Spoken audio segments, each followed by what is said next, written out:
예수님을 믿지 않고 교회를 다니지 않는 사람들은 여러 가지 이야기들로 우리 믿는 사람들을 향하여 부정적으로 이야기하는 편이 많습니다.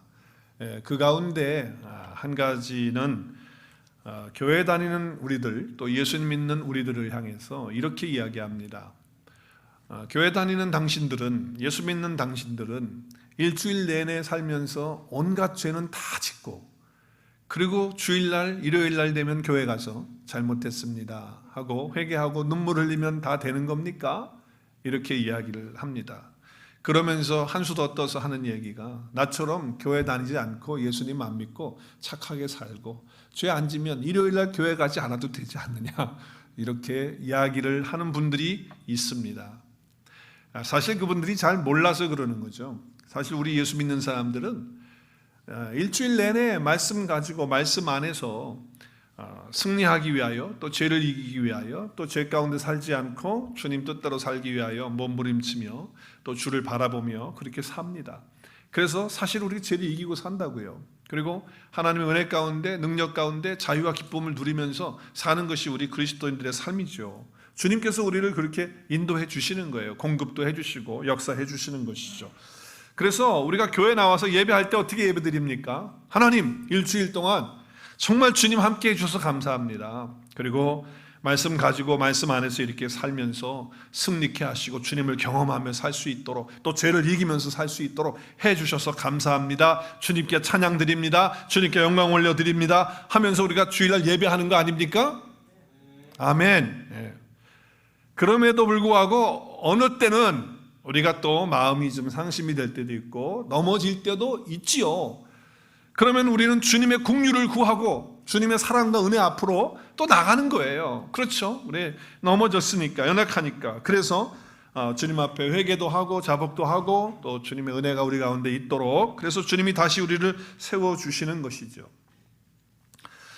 중요한 것은 우리는 사실이요, 죄의 그 존재와 또 그 사망의 존재에서 근본적으로 우리는 다 해방되었고 또 해결되었고, 그리고 이제 뭐예요? 우리는 그 모든 죄를 사함받은 그 은혜 가운데 사는 사람들이 바로 예수 믿는 사람들이죠. 그런데 믿지 않는 사람들은 그를 잘 몰라요.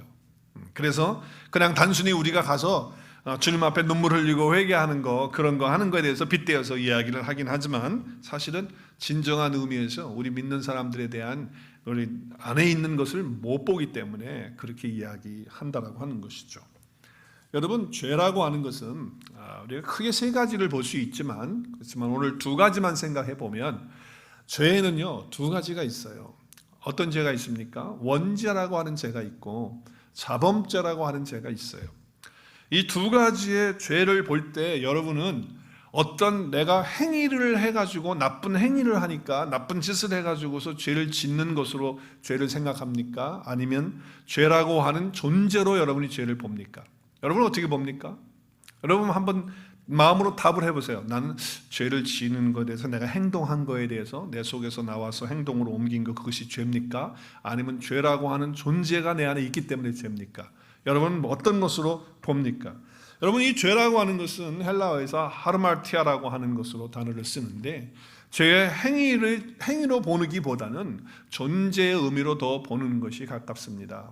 그래서 이 하르마티아는 그냥 우리가 죄를 지고 행하는 이런 것들도 포함이 되긴 하지만 존재적인 그런 죄의 의미를 말하고 있어요.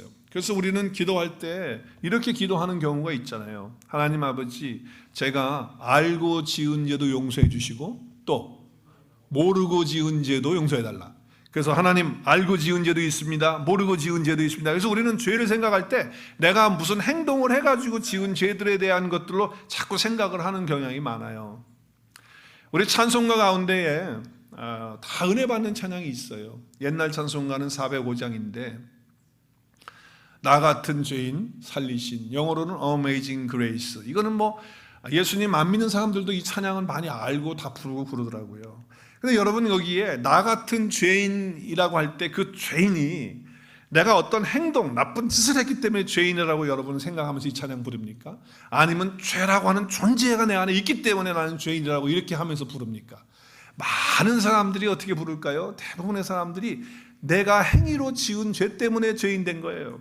그래서 그 죄에 대해서 어릴 때부터 지은 죄, 그 죄를 보니까 나는 죄인이다. 그래서 나는 주님의 은혜로 이렇게 구원받았다라고 이렇게들 생각을 합니다. 물론 다 포함되어지는 말씀이에요.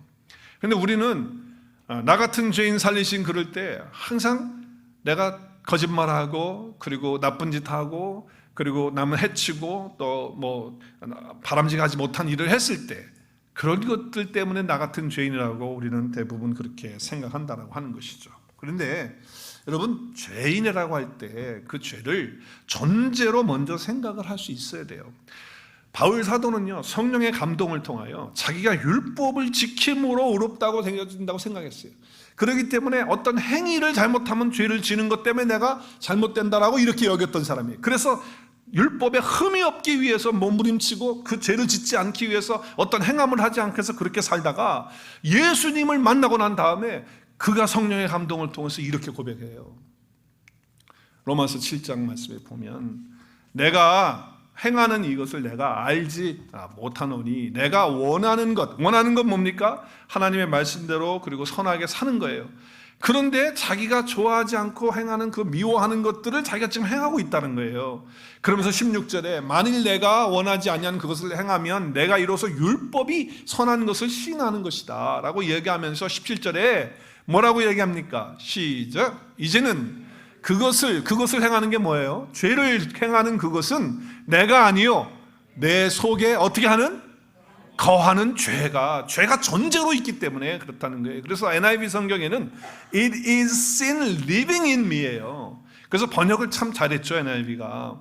그래서 여기 거한다라고 하는 이 단어가 오이케어라고 하는 단어인데 이것은 그 안에 살고 있다라고 하는 그런 의미가 되어지는 거예요. 그렇기 때문에 우리가 죄를 지를 때 행함으로 짓는 그 죄에 대한 부분들만 우리는 너무 강조를 하고 그것들만 생각해요. 그런데 그렇지 않은 거예요. 근본적으로 우리가 그렇게 행할 수밖에 없는 사람이 되는 것은 죄의 존재가 내 안에 살고 있기 때문에 그렇다고 하는 것을 말하고 있는 거잖아요. 그래서 나 같은 죄인 살리신 그러면 우리는 어떻게 생각하면서 찬양해야 돼? 이제 앞으로 어떻게 찬양해야 되겠죠? 내 속에 거하고 있는 죄의 존재를 생각하면서 찬양해야 되고요. 그리고 내가 또 짓는 그 죄도 생각을 해야 되겠죠. 그래서 이 알고 짓고 모르고 지은 모든 죄를 통해서 용서해 달라고 하는데 죄는 자기 스스로 짓는 죄가 아니라 뭐예요? 죄의 존재가 그 죄를 짓도록 그 안에서 살고 있다라고 하는 것을 얘기하는 거예요. 자, 그렇다면 우리가 매일 삶을 살아가면서 스스로 짓는 죄가 있어요. 자범죄잖아요. 그것을 우리가 고백하고 자백해요. 하나님, 내가 오늘도 잘못했습니다. 용서해 주세요. 그러면 용서해 주세요, 안 해주세요? 용서해 주세요. 자, 그렇다고 해서 내 속에 살고 있는 죄의 존재가 없어집니까? 잘 생각해 보셔야 돼요. 오늘 말씀 잘 들어도 졸면 안 돼요. 정신 바짝 차리고 들어야 돼요. 우리가 행하는 죄들이 있어요. 나쁜 짓 있어요. 내가 원치 않는 거 해요. 그래서 하나님 앞에 나와서 여러분 주일날 와서 하나님, 내가 이렇게 또 살았네, 이게 생각나네요, 용서해 주세요. 그러면 그 죄 용서 받아요. 그런데 내 속에 거하고 있는 죄의 문제가 그렇게 고백을 한다고 없어지냐 말이에요. 없어지지 않는다는 게 문제예요. 세상에는요 법이 다 있거든요. 근데 각 나라들마다 각자 다 다른 법들이 있어요. 우리 한국과 미국도 같은 민주주의지만 법을 보면 달라요. 요즘은 한국에는 간통죄가 옛날에 있었는데 지금 없어졌어요. 그냥 법에 따라서 이제는 다 그게 달라지고 죄냐 아니냐가 어떤 나라의 법에 의해서 그래요. 하나님의 말씀인 율법도 마찬가지예요. 그의 율법을 따라서 율법이라고 하는 테두리 안에서 행하는 거예요. 근데 다른 사람들은 율법, 다른 나라 민족, 이방 민족들은 율법이 없어요. 그러면 그들이 율법이 없으니까 그들은 그 관계가 없는 거예요. 그러니까 자기들은 죄로 여기지 않는 거란 말이에요. 그렇기 때문에 다 나라들마다 자기 기준의 법에 맞게끔 죄를 판정하고 있다, 단정하고 있다라고 하는 것이죠. 자, 그렇기 때문에 우리는 율법과 세상 법대로 살지 못하면 그럼 자범죄만 그렇게 스스로 짓는 죄만 회개한다고 한다면 천국 갈 것처럼 그렇게 여기고 생각해요. 그래서 거기다 대고 말씀을 적용하는 게 뭐냐면 회개하라, 천국이 가까웠다, 이렇게 말씀을 적용하면서 회개를 끝까지 안 하면 천국 못 가니까 철저하게 회개하라. 근데 그 회개가 어떤 회개냐? 내가 살아가면서 매일 짓고 있는 죄를 회개하지 않는 거예요. 자, 오늘 내가 하루를 살았어요. 하루를 살았는데 저녁에 하루 동안 지은 죄를 회개하지 않았다고 쳐. 그런데 하나님이 그날 밤 나를 불렀어. 그럼 회개하지 않았으니까 어떻게 돼요? 천국 가 못 가? 회개해야 천국 가는데 회개를 못한 거야. 그리고 죽었어. 그러니까 천국 못 간다. 이렇게 해서 나온 게 4단계 회개. 그 2단 나왔잖아요. 부산에 있는 2단. 이름 누구예요? 그 사람. 나왔어요. 4단계. 1단계, 2단계, 3단계, 4단계까지 회개를 철저하게 하지 않으면 천국 못 간다는 거예요. 거기에 또 현혹돼 가지고 사람들이 또 거기 많이, 우리 교회도 더 많이 모였더라고. 많이 모여가지고 있어요. 여러분, 우리가 기억해야 될 것은 우리는 하나님께로 난 자들이고 그리스도 예수 안에 있는 자들이 되면 그 안에서 우리가 말씀을 통하여 자라가잖아요. 성장해 가면 세상의 법과 도덕적인 법을 우리는 훨씬 더 뛰어넘으면서 그것도 세상 사람들보다도 훨씬 더 잘 지키는 사람들이 돼요. 그렇게 되는 것이 우리 그리스도인들의 삶이라고 하는 것이죠. 자, 그렇다면 성경에서는 언제부터 죄를 얘기합니까? 언제부터? 우리는 생각할 때 우리가 행하는 죄만 얘기한다면 내가 태어날 때부터 지은 죄만을 우리가 생각할 거예요. 근데 성경은 뭐라고 얘기하죠? 죄가 언제부터 시작됐다고 그러죠? 죄가 언제부터 시작됐어요? 하나님이 천지를 창조하시고 모든 것 만드시고 마지막 날 사람을 만드셨어요. 오늘 장로님 기도하신 것처럼. 그리고 하나님은 그 빛 안에서, 그 안식 안에서 그래서 쉼을 가졌죠. 그래서 우리도 그 빛 안에서 안식을 누리도록 그렇게 하셨어요. 자, 그런데 그렇게 하셨는데 죄가 그때 들어온 거예요. 누구를 통해서 들어왔어요? 한 사람을 통해서 들어왔어요. 그러니까 우리의 제일 첫 번째 선조인 처음 하나님 만드신 그 아담으로부터 죄가 시작됐다는 거예요. 그래서 사도 바울은 성령의 감동을 통해서 이렇게 얘기하죠. 그러므로 한 사람으로 말미암아 누구? 아담으로 말미암아 세상에 죄가 들어왔다. 세상에 죄가 들어왔다. 그래서 그 죄로 말미암아 뭐가 또 들어오는 거예요? 사망. 여러분, 죄와 사망은요 뗄래야 뗄 수 없는 거예요. 죄는요 사망이에요. 그래서 사망이 우리 가운데 오게 된 거예요. 율법이 있기 전에 죄냐 아니냐라고 하는 건 율법이 있어야 따지는 거 아니에요. 그런데 율법이 없을 때에도 죄는 존재하고 있어요, 없어요? 존재하고 있었다는 거예요. 어디 속에? 아담 속에, 사람 속에 이미 존재하고 있었기 때문에 율법이 있어서 죄다 아니다 판단하기 전에 죄의 존재가 있었다고 하는 것을 이야기하고 있는 것이죠. 자, 그래서 여기 하르말티아 죄가 세상 코스모스죠. 존재 속에 에이스, 속 깊이, 그 죄 안으로 깊이 들어왔다는 거예요. 죄가 내 안으로 깊이 들어왔다고 하는 이야기를 하는 거예요. 그러니까 집으로 따지면 현관의 거실에만 있는 게 아니고 안방까지 깊이 들어왔다는 그런 의미예요. 그러니까 우리 속에 그 죄가 들어왔다라고 하는 그런 의미가 있는 것이죠. 그러니까 아담과 하와가 사단의 말을 듣고 선악과를 따먹었다는 것이 중요한 것이 아니고 사단과 이야기하는 가운데에 사단의 말을 받아들이는 그 순간, 그 마음이 부패하는 순간 뭐가 들어왔어요? 죄가 들어온 거예요. 죄가 들어왔어요. 그러니까 죄가 들어오면 뭐가 함께 따라 들어와요? 사망이 함께 들어오는 거예요.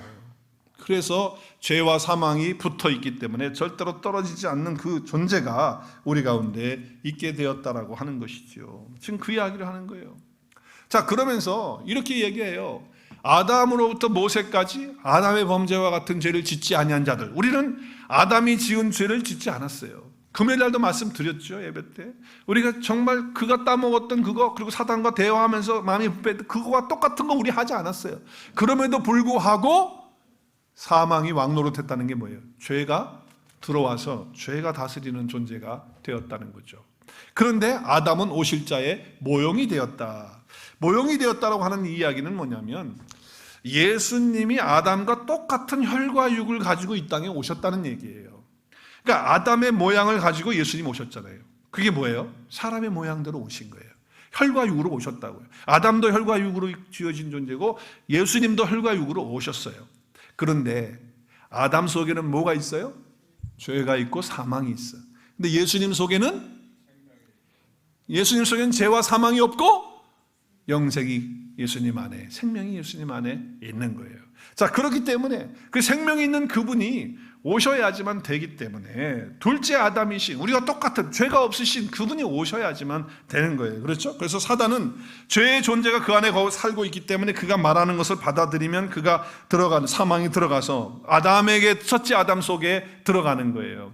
그래서 이 아담의 모형, 티포스, 그 표상 원형, 그리스도가 바로 그렇게 되시는 것이라는 거죠.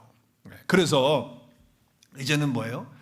아담 속에 죄의 존재가 그 속에 들어간 것처럼 아담뿐만 아니라 아담의 모든 후손들에게 동일하게 뭐가 있다? 죄와 사망이 있게 됐다라고 하는 거예요. 자, 그러면 이 죄와 사망의 이 문제가 해결되지 않으면 우리가 아무리 죄를 짓고 있는, 또 나쁜 거 행동하는 거 고백하고 회개하고 주님 잘못했어요, 그럼 그건 용서받을지 모르지만 죄와 사망의 문제는 해결이 안 된다 그 말이에요.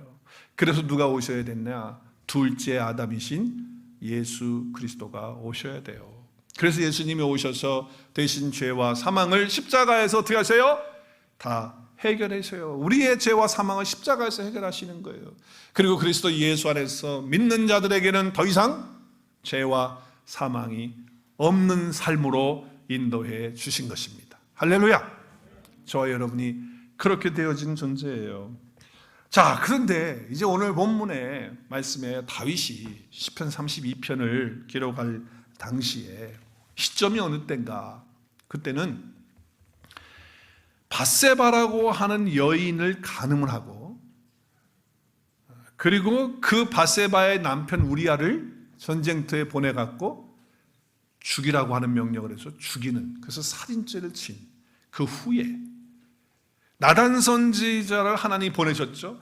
지금 다윗의 마음속에는 완전 범죄를 했다, 이제 됐다, 아무도 모른다, 이 죄는 다 감춰진 거다, 간음죄도 이제 없고 그리고 살인죄도 나에게는 없다. 왜? 아무도 모르니까. 그래서 자기 나름대로 그것을 감추고 있었는데 하나님은 그렇게 둘 수가 없었죠. 그래서 나단 선지자를 보내서 어떻게 합니까? 몹시 괴로움을 당하고 있는, 지금 자기 속에는요, 하나님을 알고 있고 믿고 있는 다윗 마음속에는 어때요? 지금 그 범죄를 감춰놓고 있지만 자기가 왕위를 뺏길까봐, 아니면 사람들에게 존경을 못 받을까봐 다 숨겨놨는데 마음 한구석에는 두려움이 있는 거예요. 왜? 하나님을 알기 때문에. 다윗이 그러니까 하나님과의 관계 속에서 답답함이 있었어요. 오늘 시편을 쭉 32편을 읽으면 얼마나 힘든 표현을 하는지 몰라요. 자기가 정말 뼛속 깊이 사무치는 것 같다, 그리고 정말 자기가 메마른 여름 가뭄이 물이 없어서 바짝 마르는 것 같은 그런 관계를 설명하고 있잖아요, 오늘 말씀에. 그러니까 주님과의, 하나님과의 관계가 지금 이 죄로 인하여 막힌 거예요. 죄와 사망의 문제는 다윗이 해결을 했죠. 그리스도 예수 하나님 안에서. 그렇죠, 그 당시는 하나님이죠. 하나님 안에서 해결했지만 그 죄를 짓는 것에 대해서 막혀져 있었던 다윗, 그 당시에 하나님께서 그래서 어떻게 해요? 나단을 통해서 회개의 자리로 초청해 주시는 거예요. 그리고 죄를 책망해요. 그때 다윗은 나단을 죽이지 않고 그 앞에 엎드려서 회개하는 거죠. 여러분, 회개라고 하는 것도 하나님이 은혜를 주셔야 회개할 수 있는 거예요. 그냥 내가 회개하겠다고 하게 되는 것이 아니라고 하는 것을 보여주고 있는 거죠. 자, 그리고 나서 자기가 이렇게 하나님 앞에 철저하게 나단 선지자를 통해서 하나님의 은혜를 받고 회개를 하면서 하나님과의 관계가 다시 회복되어지면서 오늘 1절의 고백이 나오는 거예요. 1절의 고백. 그 고백이 뭐예요? 시작. 허물의 사함을 받고 죄가 가려진, 자기의 죄가 가려진 자는 어떻게 됐다? 복이 있다는 거예요. 여러분, 이 간음죄와 살인죄가 덮어지고 가려진 것만을 얘기하는 게 아니라 자기가 지금 죄와 사망의 그 존재로부터 해방되어서 근본적으로 자기의 삶이 생명으로 옮겨진 것에 대해서 정말 이것이 복이 있는 것이고, 그리고 이제 내가 살아가면서 지은 그런 죄에 대해서도 하나님이 다 덮어주시고 용서하시는 그 확신 가운데 자기는 복이 있는 자라고 하는 말씀을 하고 있는 거죠. 세상 사람들은 그래요. 자기가 죄를 져놓고도 들통나지 않으면 복이 있는 사람이다, 이렇게 생각해요. 그러잖아요. 자기 죄가 다 졌는데도 아무도 모른다. 요즘에 한국 정치판이 나는 어떻게 돌아가는지 잘 모르겠지만은 뭐 대선 앞두고선 뭐 서로 뭐 공방하고 비방하고 비리도 캐고 그러는데 뭐가 진실인지 잘 모르겠지만은 뭐 나중에 이제 다 뭐 가려지긴 하겠지만 정말 그 감추어져 있는 그 모든 것들이 사실대로 다 드러나지 않고 넘어간다면 그건 복 있는 사람이 될지 모르겠지만은 그러나 하나님 앞에서는 뭐예요? 다 죄를 토하고 그리고 주님이 용서함을 받은 그런 사람이 바로 복이 있는 사람이다라고 하는 것을 말씀하고 있는 거예요. 자, 다윗이 자기 자신의 허물과 죄를 용서받기 위해서 어떤 행위를 했나요? 여러분 잘 보셔야 돼요. 다윗이 어떤 행위를 했어요? 착한 일, 내가 덕을 더 쌓아야 되겠구나. 내가 이런 죄를 지었으니 이것을 갚기 위해서는 내가 더 선하게 살고 착하게 살고 더 그렇게 해야 되겠다. 그렇게 한 그런 흔적이 있습니까? 없어요. 하나님 앞에서 아무 공로나 행위가 없이 주의 은혜의 그 자리로 나간 것뿐이 없어요. 나단 선지자가 말할 때 하나님 앞에 자기가 나간 거예요. 그래서 죄가 가려지고 용서받고 정죄받지 않는 사람이 되었다는 것은 바로 다윗이 자기 자신을 향해서 내가 이렇게 큰 복을 받은 사람이다 라고 말하고 있다고 하는 것이죠. 자, 그래서 이것은 나의 행위의 어떤 특별히 여러분 내가 죄를 회개했기 때문에 죄와 사망의 문제가 해결된 게 아니라는 거예요.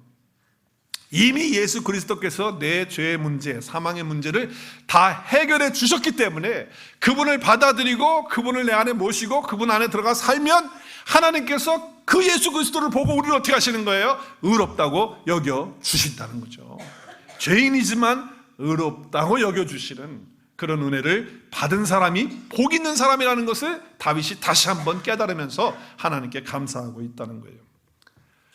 사도 바울은요, 이 사실을 너무나도 명확하게 성령을 통해서 알게 된 거예요. 그래서 로마서의 사도 바울이 이렇게 기록을 해요. 로마서 4장 6절에서 8절에 보면 행위와 상관없이 하나님께 의롭다고 인정받은 사람의 복에 대해서 누가 얘기를 했느냐? 누가 얘기했다는 거예요? 다윗이 얘기했다는 거예요. 그러니까 자기의 어떤 행위와 관계없이 하나님 앞에 자기가 의롭다함을 받은 것, 간음죄를 졌든 살인죄를 졌든 하나님 안에서 제가 의롭다고 인정받는 그 사람의 복이 이런 것이다 라고 하는 것을 다윗이 얘기했다라고 하면서 그 시편 32편 1절 2절을 그대로 적용하고 있어요. 주께서 불법을 용서하시고 죄를 덮어주시는 사람은 뭐가 있다고요? 복이 있고 주께서 그 죄를 인정치 않으신 사람은 뭐가 있다? 복이 있다라고 하는 그 말씀을 인용하고 있다라고 하는 것이죠. 그러니까 다윗은요, 간음죄하고 살인죄만 용서받은 그걸 체험하면서 복 있다고 얘기한 게 아니에요. 그거를 훨씬 뛰어넘는 거예요. 근본적인 죄의 문제가, 그 사망의 문제가 다 해결돼서 생명으로 옮겨진 것들을 보면서 다시 확인하면서 다시 확신하면서, 그리고 내가 지은 간음죄뿐만 아니라 이 살인죄까지도 다 주님께서 이렇게 하셨다고 하는 그 확신을 가지면서 자기는 복이 있는 자라고 이렇게 고백한 것이라고 하는 거예요. 그렇기 때문에 어떤 상황이 있든지 상관없이 나는 주 안에서 용서받은 의인이라고 하는 것을 확증하며 사는 사람이 복 있는 사람인 줄로 믿으시기를 바랍니다. 여러분 복 있는 사람입니까? 네, 복 있는 사람이에요. 그런데 참 많은 사람들이요, 죄책감 가운데 빠져 살아요. 그리스도 예수 안에 있다고 하면서 죄책감에 눌려요. 나는 죄인이다, 나는 늘 넘어지는 사람이다, 왜 거기에 눌려가지고 사는지. 물론 넘어지면서 살 수 있어요, 때로는 잠깐. 그러나 우리는 오뚜기잖아요. 할렐루야. 우리는 다시 일어나는 거예요. 누구 때문에? 주님의 은혜 때문에 다시 일어나는 거예요. 우리는 그런 사람이란 말이에요. 그러니까 지나간 과거의 어떤 실패와 아픔과 좌절과 잘못된 어떤 이야기에 거기에 메모리가 탁 돼가지고 그거를 떨쳐버리지 못하고 있어가지고 신앙생활을 바로 못하죠. 기쁨이 없는 신앙생활, 감격이 없는 신앙생활, 오늘 여기 다윗처럼 복 있는 신앙생활을 못하는 거 아닌가? 우리는 돌아봐야 된다는 거예요. 살아가면서 실수 한 번 안 하는 사람은 어디 있어요? 넘어지죠. 가슴 아픈 거 다 당하면서 또 그런 거 우리가 하면서 살아가는 것이 우리 인생이에요. 그러나 이미 그리스도 예수 안에서 이 모든 것들이 다 해결되었다는 사실을 믿고 그냥 거기에 좀 사로잡혀서 살지 마시고 안타깝게 그러지 마시고 이제는 그리스도 예수의 이름을 선포하면서 다윗처럼 나는 이렇게 복 있는 자라고 고백할 수 있기를 주의 이름으로 부탁드립니다. 그런 은혜가 있기를 바라요. 물론 우리가 잘못하는 것에 대해서 주님 앞에 고백하고, 왜? 주님과의 나의 관계를 위해서 우리가 고백하고 그렇게 해야 돼요. 그러나 매여 살아서는 안 돼요. 절대로 죄에 매여 살지 마십시오. 예수 그리스도 안에서 이미 우리는 죄와 사망에서 그리고 모든 죄로부터 용서받은 의인인 것을 믿으셔야 돼요. 그리고 확신해야 돼요. 죄인처럼 살지 말라는 거예요. 이제 그리스도 예수 안에서. 그렇기 때문에 나는 더 이상 죄의 종이 아니고 생명 가운데서 뭐하는 곳에서 사는 사람이에요? 왕노릇하면서 사는 하나님의 자녀라는 사실을 여러분이 믿고 확신하면서 사실 수 있길 바라요. 한번 따라하겠습니다. 죄의 종으로 살지 않겠습니다.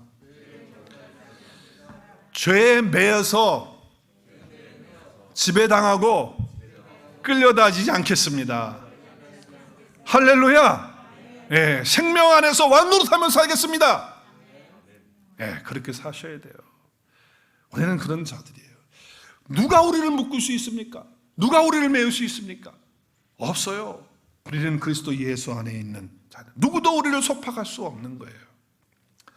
그래서 사도 바울은 갈라디아서를 쓰면서 이런 고백을 해요. 믿음이 오기 전에 우리는 율법 아래 어떻게 됐다고요? 매였다. 율법은 죄인이라고 지적하는 거예요. 그러니까 죄인 가운데 내가 묶여있다 되었어요. 언제까지? 믿음의 때까지 그렇게 갇혀 있었다는 거예요. 그런데 율법은 우리를 죄인으로 인도하기 때문에 그럼 어떻게 할까 해서 그리스도께로 인도하는 목락선생, 초등교사가 돼가지고 우리를 인도하는 거예요. 믿음으로. 그래서 우리를 의롭다고 하나님 앞에서 인정받을 수 있도록 해준 거잖아요. 자, 그래서 믿음이 오기 전에, 여기 믿음은요 그냥 믿음이 아니야. 우리가 믿습니다 하는 그런 믿음이 아니고, 이 말씀이 중요합니다. 잘 보셔야 돼요. 여기 믿음이 오기 전에는 우리는 율법 아래. 여기 믿음이라고 하는 것이 우리가 믿습니다 하는 믿음이 아니에요. 자, 여기 보면 아마 잘 여러분 체크해 놓으셔야 돼요. 믿음이 오기 전에는 그 앞에 그가 붙어요. 그가. Before this faith예요. This faith.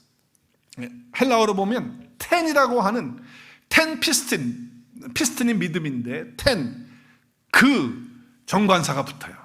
아티클이 붙습니다. 그래서 그 믿음이라고 하는 것은 그냥 우리가 믿습니다 하는 믿음이 아니고 예수 그리스도를 말하고 있는 거예요. 자, 그렇기 때문에 앞에 다시 한번 봐요. 믿음이 오기 전에는 라고 하는 것은 우리 율법에 있었다는 게, 예수님이 오기 전에는 우리는 어디에 다 매여 있었어요? 율법 안에 다 매여 있었어요. 율법은 다 뭐라고? 넌 죄다, 죄인이다, 넌 죽는다, 넌 사망 가운데 있다, 이걸 말하는 거예요. 우리는 다 거기에 매여 있었고 거기에 갇혀 있었어요. 언제까지? 믿음이 오기 전까지. 믿음이 누구신데? 예수 그리스도신데. 그러니까 예수 그리스도가 오시기 전까지는 우리는 율법 가운데, 죄 가운데, 그 감옥 가운데 갇혀서 살던 사람들이었다는 거예요. 그런데 예수 그리스도가 내 안에 오시는 순간, 우리는 그 율법의 감옥에서, 그 죄와 사망의 그 감옥에서 우리는 어떻게 됐어요? 해방된 거예요. 할렐루야. 그런 은혜가 우리 가운데 있게 된 거예요. 그래서 우리는 이제 율법에서 나와서 그리스도 예수 안에서 뭘 얻은 사람입니까? 제사함 받고 영생 받은 사람들이에요. 그러면 기뻐해야 돼, 안 기뻐해야 돼? 즐거워해야 돼, 안 기뻐해야 돼? 복이 있어야 돼, 없어야 돼? 복 있고 감사하고 즐겁고 기쁜 삶을 살아야 되는 거예요. 그래서 다윗은 허물이 사함받고 자신의 죄가 가려진 사람은 복이 있다. 그리고 그 속에 간사함이 없고 그리스도께 정죄당하지 않는, 하나님께 정죄당하지 않는 게 뭐예요? 이제 너는 죄인이다라고 하는 율법의 그 심판을 당하지 않는 자가 복이 있다라고 말하고 있는 거예요. 이제 재용삼의 복을 받아서 우리는 그리스도 예수 안에서 의롭다함을 얻은 자가 되었습니다. 그렇습니까? 네, 그렇다면 이제 그분과 친밀한 관계, intimate relationship을 하려면 어떻게 해야 돼요? 주님과 더 가까이 가야 되겠죠. 그럼 가까이 가면 갈수록 우리는 죄에 대해서 어떻게 됩니까? sensitive해지는 거예요. 민감해져요. 그 전에 죄로 여기지 않았던 죄까지도 이제는 민감하게 와 닿는 거예요. 왜? 주님께 가까이 가니까. 주님 안에 내가 있으니까. 그래, 이게 또한 큰 복이 되는 거예요. 얼마나 큰 복인지 몰라요. 이런 은혜가 있는 거예요. 그래서 나의 연약함 때문에 죄를 숨기고 회개하지 않으면 다윗처럼 어떻게 해요? 종일 신음하는 상황이 되고, 회개하지 않으면 뼈가 쇠하는 것 같고, 주야로 주님의 손이 나를 꽉 눌러가지고 내가 답답하는 걸 느끼는 거예요. 이제는 그걸 못 느낀다고 하면 이게 문제가 있는 거예요. 이게 복이거든요. 그래서 오늘 2절과 3절 말씀 없네요. 내가 입을 열지 아니할 때 종일 신음하고 뼈가 서했다. 주님이 나를 누르신다. 진액이 빠져서 여름 가뭄에 마름같이 되었다 라고 2절에서 4절까지 말씀을 하고 있어요. 자, 그리고서 더 나가서 9절 10절에서 뭐라고 그래요? 너희는 무지한 말이나 당나귀가 되지 말라. 왜? 말을 안 듣거든요. 제 갈로 채찍으로 때려야 말을 듣. 그때까지 그렇게 하지 말고 하나님이 그렇게 다스릴 때까지 그렇게 하게 되면 슬픔밖에 없다. 악인처럼. 그러나 하나님을 신뢰하고 그리스도 예수 안에 있는 사람은 인자가 그를 두르는, 헤세드가, 그 하나님의 사랑과 은혜와 자비가 긍휼이 그를 두르는 그런 은혜를 경험하며 살 수 있다라고 하는 것을 말씀하죠. 성령의, 우리 안에 계시는 성령의 그 탄식함의 그런 안타까움의 소리를 다윗은 알았어요. 그래서 이렇게 얘기하죠. 같은 상황에서 지은 시입니다. 51편. 나를 주 앞에서 쫓아내지 마시고 주의 성령을 내게서 거두지 마소서. 주의 구원의 즐거움을 내게 회복시켜요. 그냥 뭔가가 지금 눌려있고 구원받고 사망에서 생명으로 옮겨진 그 기쁨이 다 사라지고 없는 거예요. 그래서 성령의 탄식 소리를 들으면서 성령께 구하고 있는 다윗의 그 기도를 볼 수가 있는 거죠. 자, 그렇게 해서 회개함으로 기쁨을 회복하고 그 즐거움을 회복하면서 어떻게 합니까? 하나님께 감사하는데 홍수가 범람할지라도 그것이 미치지 못하고, 그래서 주님이 나의 은수처 되고 그리고 환난에서 나를 보호하시고 구원의 노래로 나를 부르시는 그런 은혜가 있게 된다라고 하는 거죠. 하나님께 죄를 자복하고 회개하면 이런 좋은 관계, 아름다운 관계가 일어나고 풍성한 그런 은혜가 우리 가운데 있게 되는 거예요. 우리 회개해야 돼요. 그럼 회개는 어떻게 하는 거죠? 우리가 회개할 때 어떻게 해야 됩니까? 구약성경에 보면 회개의 단어가 두 개로 크게 나와요. 하나는 나함이라고 하는 단어가 나오고 하나는 슈브라고 하는 단어가 나와요. 이 두 개가 나오는데 여러분, 이 두 개의 의미가 좀 다릅니다. 회개라고 같이 단어를 쓰지만 의미가 달라요. 이 나함이라고 하는 것은 개선을 한다, 뉘우친다, 그래서 뭘 좀 임프루브 시킨다 라고 하는 거, 후회한다, 뭐 이런 의미가 담겨져 있어요. 그런데 슈브라고 하는 단어는 같은 회개지만 이것은 완전히 돌아서는 것을 말해요. 자, 그러면 여기서 성경에서 말하고 있는 회개, 오늘 여기서 32편에서 말하고 있는 회개는 어떤 회개입니까? 나함의 회개입니까? 슈브의 회개입니까? 슈브의 회개입니다. 완전히 하나님 앞에 돌아서는 겁니다. 신약에 가서도 회개를 보면 그 단어가 두 단어가 합성된 단어가 회개예요. 메타노에오인데 이 메타노에라고 하는 단어가 두 개예요. 메타라고 하는 단어와 노에오라고 하는 단어가 합쳐져요. 그래서 뭐뭐 함께 메타, 그리고 노에오, 마음, 생각이라고 하는 거예요. 그 마음의 생각의 변화를 얘기하는 거예요. 그러니까 이것을 같이 합해서 말해보면 예수 그리스도의 마음과 함께 되는 거예요. 그것이 바로 회개거든요. 그렇기 때문에 우리는 회개한다고 할 때 그저 잘못했습니다, 뭐 용서해 주세요, 그것도 회개가 되겠죠. 그러나 하나님께 완전히 돌아와서 그 그리스도의 마음이 내 속에 들어오는 게 회개가 되는 거예요. 그런 의미를 담고 있어요. 그래서 사도 바울은 그리스도의 마음을 품어야 된다. 그것이 회개니까. 그래서 이렇게 얘기해요. 너희 안에 이 마음을 품으라. 곧 그리스도 예수의 마음이다. 이 마음을 우리가 품고 가져야 된다는 거예요. 이거 어떤 마음입니까? 이 마음이 어떤 마음이에요? 다 내려놓는 마음이에요. 하나님과 같은 위치였지만 그걸 다 비우는 마음이에요. 종이 되는 마음이에요. 그리고 죽기까지 가는 그 마음이에요. 그 마음. 그 마음이 진짜 회개라는 거죠. 회개는요, 후회라고 하는 그런 말이 아니에요. 눈물 흘리는 것만이 아니에요. 회개는 새로운 영적인 역사입니다. 한번 따라하겠습니다. 회개는 새로운 영적 역사입니다. 네, 그리고 영적인 결단입니다. 네, 여러분 이걸 아셔야 돼요. 무슨 양심에 가책받고 그냥 눈물 좀 흘리는 정도가 아니라 영적인 역사가 어떤 역사가 일어났습니까? 하나님께 완전히 주님께 돌아서는 영적 결단이 일어난 거예요. 그리고 내 마음속에 누구 마음이 들어오는 거예요? 그리스도 예수의 마음이 들어오는, 영적인 역사가 일어나는 게 회개지. 그냥 뭐 주여 잘못했습니다, 용서하소서, 그냥 그렇게만 하는, 그 말로만 하고 그렇게 하는 마음의 어떤 감동으로만, 그냥 감정으로만 하는 게 회개가 아니라는 거죠. 진정한 회개가 되면, 그렇기 때문에 부부간의 갈등은 사라집니다. 진정한 회개가 일어나면. 왜? 영적 역사가 일어나니까. 교회 내에 갈등 있을 수 있습니까? 진정한 회개가 있는데 있을 수 있어요? 없어요. 성도 간의 어떤 싸움, 갈등 없어요. 쓴뿌리 이런 거 다 해결되는 겁니다. 신앙생활하면서 여러분이 뭐가 좀 빡빡하고 뭐 힘들고 괴롭고 뭔가가 막히고 신앙생활 하는데도 뭐가 고통스럽고 그래요? 이거 진정한 회개 역사가 안 일어나서, 영적인 역사가 안 일어나서 그래요. 그렇기 때문에 회개하지 않으면 하나님께로부터 오는 축복의 라인이 막혀버리는 거예요. 그런데도 불구하고 갈등이 있다고 하는 것은 뭐예요? 죽은 줄 알았던 나의 자랑, 나의 의가 항상 있거든요. 이것이 되살아나기 때문에 그런 거예요. 그래서 이런 것이 일어나는 거죠. 육신의 욕망이나 자기의 자랑이나 과거의 어떤 인정받고 하기를 원했던 그런 마음들, 그것들이 살아서 있기 때문에 갈등이 일어나는 거거든요. 이거는 회개가 안 됐기 때문에 그래요. 회개가 일어나면 완전히 하나님께 돌아간다 그랬잖아요. 그리고 그리스도의 마음이 내 안에 오는 걸, 그리스도의 마음이 오면 어떻게 해요? 다 내려놓고 죽기까지 가는 게 그리스도의 마음인데, 그러니까 갈등이 없어지는 건 당연한 건데 자기 의가 되살아나기 때문에 그런 거예요. 우리가 보통 예수님 믿으면서 회개가 아닌 것을 회개로 착각하는 경우가 있어요. 온전한 회개가 이런 것인데 착각을 해요. 회개가 그게 아닌데. 그게 뭐냐면요, 첫 번째는 먼저 부숴야 되거든요. 부셔버려야 돼. 근데 부시지 않고 그냥 부서뜨려야 되는 건데 안 부서뜨리고 그 위에다가 덧붙이는 거예요. 덧붙여.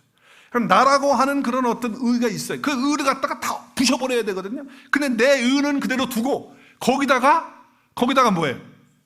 그냥 하나님 이렇게 용서해 주시고 이렇게 갖다 덧붙이는 거예요. 그걸 회개라고 생각을 하는 거예요. 회개는 그걸 자체를 없애버려야 돼요. 완전히 제거해야 되거든요. 부셔버려야 돼요. 내 자랑, 내 의, 이걸 다 부셔버려요. 그리스도 안에서 다 부셔버려야 돼요. 근데 우리가 믿음이 강하다고 하면 할수록 자기 의가 더 강해지는 경우가 많아요. 그래서 과거에 있었던 나의 의를 그냥 놔두면 안 돼요. 만약에 그냥 내 자랑과 내 과거의 어떤 의에다가 계속해서 쌓아두고 그냥 그것만 쌓아둔 거 그 자체만 놓고 그냥 회개한다면 그것은 회개가 아니라는 거죠. 또 잘못된 회개 가운데 하나가 뭐냐면 이중살림 하는 거예요. 이중살림. 너무 잘 알죠? 이중살림. 둘이 같이 사는 거예요. 둘이 같이 살아. 예수님 믿고 나면 과거의 삶은 끝난 거 아니에요? 옛 남편은 죽은 거잖아요. 그리고 우리 금요일날 예배 때 했죠. 이제 새 생명의 남편이 우리에게 오셨어요. 그러면 이제 새 생명 남편하고 살아야 되는데 여전히 어떻게 해요? 새 생명 남편도 내 속에 있고 또 죽은 옛 남편도 내 속에 있고 율법이죠, 율법. 그리고 또 같이 있고 그 둘이 같이 사는 거예요. 그래서 우리 옛말에 누가 중매를 하려고 그러는데 동쪽에 사는 사람을 보니까 뭐예요? 돈이 많아. 그리고 서쪽에 사는 남자는 뭐예요? 거꾸로 말했나? 남자는 잘생겼어요? 네. 그럼 어떻게 해야 돼요? 잘생긴 사람하고는 밤에 가고 거기 밤에 사러 가고, 그리고 돈 많은 사람은 놀러 가고 뭐 낮에 뭐 생활하고 그런데, 그래서 동가식 서가숙, 그죠? 네. 그런 얘기가 나왔잖아요. 그 이중살림하면 되겠어요? 그래 놓고서 회개했다고 하는 거예요. 회개했다.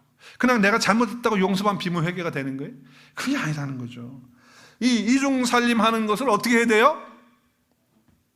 처리해야지. 한 집 살림은 처리해야지. 그래야 되는 거예요. 동시에 추구할 수는 없다라고 하는 거예요. 그러니까 우리가 세상의 삶, 세상의 가치를 그대로 가지고 있어요. 세상의 가치. 그리고 또 하늘의 가치, 영원한 가치를 또 얘기를 해. 그러면서 두 개가 다 좋은 거야. 그러니까 주중에는 세상의 가치를 따라서 주중에는 열심히 살아. 그러다가 주일날, 주말, 토요일, 주일 되면은 그때는 또 뭐예요? 하늘나라의 가치를 또 가지고 왔어요. 이거 다 정리해야 된다는 거예요. 아까 뭐라고 그랬어요? 온전한 회개는. 우리 같이 읽을까요? 한번 시작. 온전한 회개, 즉 하나님께로 완전히 돌아서서 그리스도 예수의 마음과 함께 되는 것이거든요. 그래서 어떻게? 주님과의 관계에서 주님이 나의 전부가 되기 때문에 이중살림 해요? 안 해요? 안 해요. 그래서 제사함의 기쁨이 넘치게 되는 거예요. 하나님을 신뢰하고 주 안에 있는 자들은 그렇기 때문에 어떻게 됩니까? 악인들에게는 슬픔이 있지만 하나님을 신뢰하는 자들에게는 하나님의 인자하심이 있고 기쁨이 있는 거예요. 우리는요, 하나님 앞에서 관계를 위해서 스스로 짓는 죄들에 대해서 늘 자백을 해야 돼요. 회개해야 돼요. 하나님과의 관계를 통해서 우리가 바르게 하기 위해서. 그래서 자백하는 거죠. 죄를 자백하는 그 회개에는 양심의 가치가 후회가 정도가 아니라 뭐라고 그랬어요? 영적인 역사가 그 사람 속에 일어나는 것이 회개고 결단이다. 또 회개는 나를 의롭게 해주신 예수님 안에서 내가 연합되어졌다는 사실을, 그것을 믿는 거예요. 그래서 그 마음이 내 안에 들어오는 거예요. 그렇죠? 그래서 내가 생각하는 가치나 내가 따라가고 있는 모든 것들이나 이런 것들을 가지고 두려운 마음으로 또 죄를 짓지 않기 위해서 이렇게 살아가는 그런 마음을 갖는 거죠. 그래서 예수님을 더 알게 되고 삶이 바꾸어지고 가치관이 달라지는, 악한 길에서 떠날 수 있는 그런 것들을 갖게 되는 거예요. 자, 그러면서 오늘 뭐라고 얘기합니까? 이제는 다 이런 것들을 배설물처럼 버린다라고 하는 거예요. 다윗도 그런 고백을 하죠. 회개함으로 답답함이나 막힘이 있을 때 여름에 어떤 메마른 것처럼 되지 않도록 그렇게 되어지는 거예요. 그래서 이제 뭐예요? 그런 은혜 가운데서 사죄의 기쁨이 넘침으로, 주 안에 누리는 자의 그런 기쁨으로 감사하면서 찬양하는 것이 오늘 시의 마지막이에요. 11절 마지막. 같이 읽겠습니다. 시작. 너희 의인들아 여호와를 기뻐하며 즐거워할지어다. 마음이 정직한 자들아 다 즐거이 외칠지어다. 할렐루야. 여러분, 우리가 하나님께 이렇게 기뻐할 수 있는 이유는 뭐냐? 죄의 사함을 받고, 그리고 죄와 사망에서부터 해방되었고, 그리고 모든 것들 다 죄를 회개할 때 덮어주셨기 때문에, 그리고 주님의 마음이 내 안에 왔기 때문에 이렇게 기뻐하고 즐거워한다라고 하는 거예요. 자, 그래서 정리합니다. 왜 우리가 기뻐하고 즐거워해야 돼요? 오늘 말씀을 통해서 보면 그리스도 예수로 인해서 죄와 사망의 존재에서 어떻게 됐기 때문에? 해방되었기 때문에. 또 두 번째는 예수님으로 인해서 영원토록 나에게 뭐가 없습니까? 이제 죄에 대한 심판의 진노가 없기 때문에 우리는 기쁘고 즐거워해요. 당연히 그렇게 해야죠. 또 나의 연약함이 있어서 스스로 죄를 짓고 넘어질 때 있어요. 그러면 그것을 고백하고 회개하면 은혜를 즉시 주시고 나를 다시 일으켜 세워주시기 때문에, 할렐루야! 그렇기 때문에 즐거워 감사해야 돼요. 또 나의 모든 죄를 덮어주세요. 또 깨끗게 해주시기 때문에 우리는 즐거워하고 기뻐해야 된다는 거예요. 악인들이 우리를 조롱해요. 사단 마귀가 우리를 조롱해요. 그러나 우리가 더 이상 조롱거리가 되지 않도록 해주시기 때문에 기뻐하고 즐거워하는 거예요. 마지막으로는 주님이 모든 것에서 우리를 안전하게 지켜주시기 때문에 우리는 주 안에서 즐거워하고 기뻐하는 것입니다. 우리가 죄사함을 받은 은혜가 얼마나 큰지요. 우리가 주님께 가까이 가면 갈수록 어떻게 된다 그랬어요? 이제는 죄에 대해서 민감하고 그리고 아주 예민한 그런 삶을 살게 되면서 영적으로 민감한 그런 삶을 통해서 주님과 친밀한 그런 관계 속에서 그 사랑과 은혜를 받아가지고 어떻게 해요? 죄의 유혹에서 이기고 하나님을 기뻐하며 즐거워하며 죄사함의 즐거움을 외치면서 사는 그런 은혜가 있게 되어지는 것입니다. 저와 여러분은 주 안에 있는 자들입니다. 그렇습니까? 그렇다면 우리는 죄사함의 그 기쁨을 누리면서 선포하면서, 그리고 주님과 친밀한 관계 속에서 죄에 대해서 민감하게 살면서 하나님 앞에 감사와 찬양을 올려드리는 저와 여러분의 삶이 될 수 있기를 주의 이름으로 축복합니다. 우리 함께 기도하는 시간 갖겠습니다.